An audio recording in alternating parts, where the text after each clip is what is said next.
The idea of setting boundaries with your parents, if he's upset about something, it's everybody's problem. You know, people can treat you poorly and it might not be their fault. But you need to stop talking about this. I'm literally gonna cry. Like, hey, hello. Weird angle, you think? I'm asking you as if like you guys are here and you can answer me. Hello guys. Okay, today, as you can tell, we are doing a sit down talking video. I feel very out of my element here. I don't think that I'm that articulate, so please bear with me. But as the title says, let's get ready, or I'm gonna do my makeup while I overshare about my life. Specifically today, I want to like divulge a little bit about my estranged relationship with my dad, how aspects of that have affected my relationship with Mike and just like my mental health in general. I don't want this to come off across as like trauma dumping because that's not the intention. I just feel like this part of my life is just so important. I think in my videos I show a lot of the really good things, a lot of the highlights, you know, the really fun parts. Yes, those are great moments, but they are just moments. 90% of my life doesn't look like that. It doesn't feel like that. In fact, I think what I'm going to talk about today is more or less transient. I feel like it is something that I want to share. You know, maybe somebody can relate and feel a little bit less alone. I'm sure there are many people that share this sort of experience. And it's something that I struggle with a lot. I don't know, I feel like I just wanted to share that with you. And the thing is, like, I don't actually really talk about this with my friends. Like, I feel really weird talking about this with my friends. In fact, I rarely bring it up. So it feels easier for me to just share this with everybody on the internet for some reason. I don't know. But anyways, let's get started. And while we're here, I know I've never done a Q&A. I've tried filming it. I just never have made one where I feel like I'm happy with. I guess some basic Q&A. My name is Joy, if you didn't know that. Now you do know. I am 25. I turned 25 on January 29th, 1999, which makes me an Aquarius. Sometimes I also just use like one of the things that comes in a cushion, and then I'll like take the concealer if I have like spots that I have to dab. School-wise, no, I'm not in school right now. I graduated from the University of Toronto. I studied philosophy, physiology, and I did a minor in Buddhism, psychology, mental health, which I know sounds like a really interesting or not a normal program, but honestly, I think some of my favorite and like most life-changing courses were in that program. I mean, those are like the basics about me. I don't know what else. Favorite books? I think someone has asked me that. Let's do some like book recommendations before we dive into the deep stuff. A book that I will forever recommend if you're really into health, Ultra Processed People, I believe, almost sent me into like existential dread. It just talked about how our food supply, it's not even just like processed food, like every single item that we eat, unless there's like no label on it, because that's how you actually differentiate whole foods and like processed food, that they have to package it. And like even if it's just like one or two ingredients, not always the ingredients, it's what they do to the ingredients that actually makes a big difference. Everybody needs to read it just to like give you a better understanding of how to improve your health through your diet, just more conscious of like things that you're putting into your body. It's another book that I really liked, recently reread again, was 1984. I love like that type of, I guess they're like a philosophical sci-fi books. Oh my gosh, it is so good. I also really love Eric Fromm. He is more like, I don't know if I would count him as a philosopher. Art of Living, fantastic. There's a book called, I think, Humanized. I don't know, I'm gonna put them over here. Those would be some books that I really like. If you're really into fiction, I'm not the best person to ask just because I don't read that much fiction. Anyways, let's move on to what I really want to talk about today. My relationship with dad is just not, it hasn't always been that great. I've come to understand my relationship with my dad and how that's impacted me through my initial goal going to therapy of like wanting to work on certain things about myself. I don't like this mannerism about myself. I don't always want to be so negative towards myself. I didn't realize how much of that voice that I have in my head is an internalized voice of my dad. I'm someone that struggles a lot with, one, giving praise, and two, even voicing that I'm just upset. I just communicating how I feel, whether it be good or whether it be bad. Like, I'm not good at giving compliments. I want to give compliments. I have to try so hard. Like, it's so conscious. I can't just be like, oh my god, that is so cute. Like, even to my friends, it's even harder for me to tell somebody that something really did upset me. And I realized that I don't even do that with my parents. I'm the only child, so a lot of the ways that I communicate, I learned from my relationship with my parents. And if it's not something that comes very natural to you in your relationship at home with your parents, then how can you expect it to come naturally to you in a social setting where you have even less of a level of intimacy established? I never tell my parents if I'm upset about something. I just, okay, I'll deal with it. I'll like just like self-adjust, self-regulate. There's nothing wrong with self-regulating, right? Like, it's just the fact that I'm unable to do otherwise. And I think that's like one of the main things that has really impacted my relationship with Mike. I have such a hard time telling him if something upsets me. It's so weird when we have conversations that are difficult because he'll ask me a question and I can answer it in my head. I just can't bring myself to say it. And sometimes I just look at him and I'm like screaming the answer in my head, but my mouth just cannot move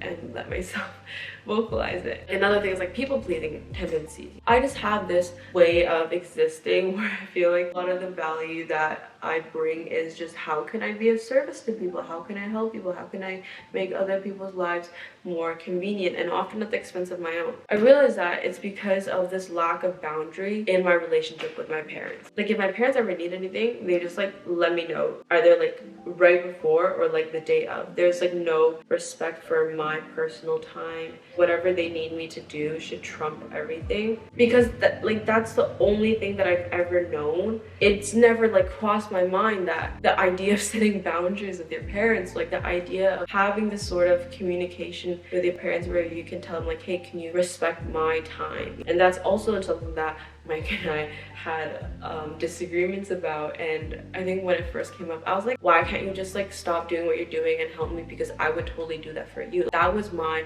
logic. That's just the logic that my parents and I have. Like now I realize the fault in that way of thinking, because it's not that I don't want to help you, it's not that Mike doesn't want to help me, it's the fact that there should be some sort of heads up, you know, because other people have their days planned. Other people lives don't revolve around you, and I don't know, that's something that I need to work on, but at least I like notice it and I'm like acknowledging it. Those are like things that behaviors that I've had that I've kind of understood a little bit better. Like the great thing that I've like learned in therapy is just like actually learning the verbiage to be able to communicate these things or just like understand them. One thing that I like also that was really important for me to learn was this idea of emotional immaturity in my parents and like emotional codependency. I think it's like very, very complicated. Wait, let me do one thing. I've really been loving this like light eyebrow look. So I like put some foundation or like concealer on my eyebrows and I just set it with that. One thing that is really, really hard for me to adjust to at home is if my dad is upset about something and he gets upset over like the tiniest little thing. And the thing is like when that happens, it feels like everybody else has to adjust and like manage how they feel. If a box were to represent things being okay, he's okay, he can fill the entire box. But when my dad is upset, he can only fill like maybe I don't know, like 40%. And then it's up to us to like somehow change our ways or just help him regulate his feelings by making up for that 60%. It's not that I don't want to be there to support him in anything, but it's the fact that one, he will never communicate it and he just expects it. And it's like two, like if I'm upset about something, that's my own problem. But if he's upset about something, it's everybody's problem. And it's like this level of, I guess, imbalance that feels very unfair, and it's also very like emotionally draining because I just never know when it's gonna happen, and I can't live my life on the edge. I can't live my life just waiting for the ball to drop, because that's what it feels like all the time. Things are just gonna get bad all of a sudden. Like I never know when it is. It's so tiring. I do sympathize with him. I don't want him to be like that because one, is bad for your health, and it's hard for me to accept in a way because, you know, like it's my family, it's my dad.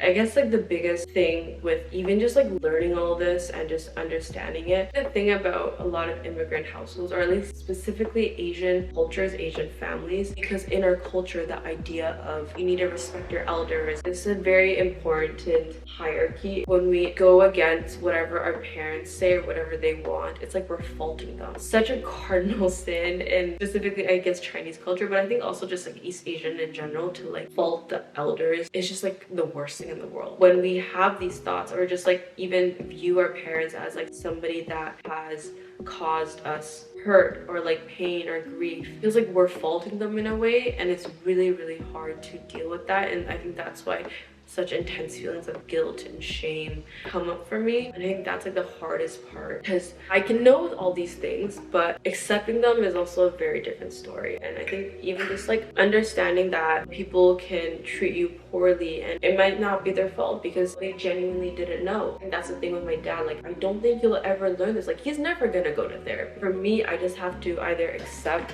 things are never gonna change, or I have to have that sort of conversation with him. And I don't know if I'm ever gonna be ready. I just feel like I'm just so scared. And I also don't think I feel like I'm in a healthy place myself where I'm able to have that conversation without breaking down. Yeah, like that part is just really hard, but I'm working on it. I mean, that's what therapy is for. If any of this resonates with you, or if you can relate to any of this and you're not in therapy, I would highly recommend therapy.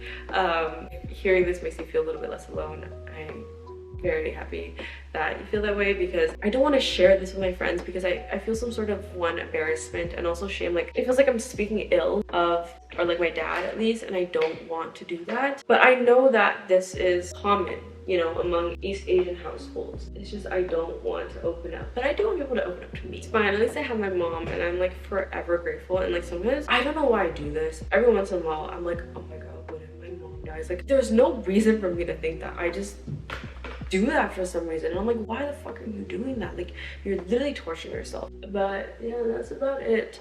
Mental health wise, I've been like really good lately. I don't define good as like, oh my god, I'm so happy. I think I'm somebody that just like, things aren't bad and I don't hate myself. The past year, I think up before maybe like mid-May, it was just like not good for me. I was just always teetering on not great and just not bad, but like just never content. Right now I feel content. I wouldn't go as far as say I'm happy, but I feel content, and I don't wake up every single day and I hate myself. I don't know what exactly it has been. I think I'm somebody that struggles with emotional permanence, or I guess emotional impermanence. When things are good, I can't imagine when things are bad. But when things are bad, I can't imagine when things are ever good again. I guess it's difficult, especially with my relationship with my dad, is when things are bad, I suddenly forget every single time when things were good. And when things are good, I suddenly forget every time things are bad. It like forms this very like toxic way of, I guess, assessing relationships that you have in your life. If someone said something that made you feel insecure, I suddenly forget every single good thing that's ever happened between that person and me. And it's like all tunnel vision on that one thing that I'm like, okay, wait, they said this or whatever. I don't know. Because I know that tends to happen to me, I'm almost like weary. Like, I'm waiting for things to be really bad again. I don't know. I want to say that things are good because of my routine. Being pretty consistent with my exercise, which also really helps. Every single morning I just need to do my exercise. You know, it gives me one good hour of just like almost like meditative, like pure focus on what my body can do, and like almost flow state. It gives me 1 hour break of this mess that I feel constantly in my head. Yeah, I hope that was not like too boring. And I hope at least some of you found this like relatable or like interesting. I do want to build this level of intimacy between people that watch me and like foster this relationship that we have, even though I just don't know how to approach it. I'm also in like this really weird, like I want to be like hidden from social media. I don't know what I'm feeling. I just feel very all sorts of contradicting ways about social media right now and like making content. But yeah, I'm glad that I filmed this. I'm glad that I didn't push it off, because I was gonna push it off again, but I didn't. That's it. This is my everyday makeup if I were to wear makeup. Maybe you know, let's do a little bit of eyeliner. Sometimes I do like a gel thing, a waterline. Last bit of eyeliner. I like leaving all my lip stuff. I don't know where they went. But again, thank you guys so much for watching. Thank you for continuing to watch me. It honestly means so much to me that like I just find it crazy that people like consistently watch me, or even if you like leave a comment. Thank you so much, and I love you guys. I will see you in my next video. And TTYL. I don't know why I said that. Okay, bye. I love you. Mwah.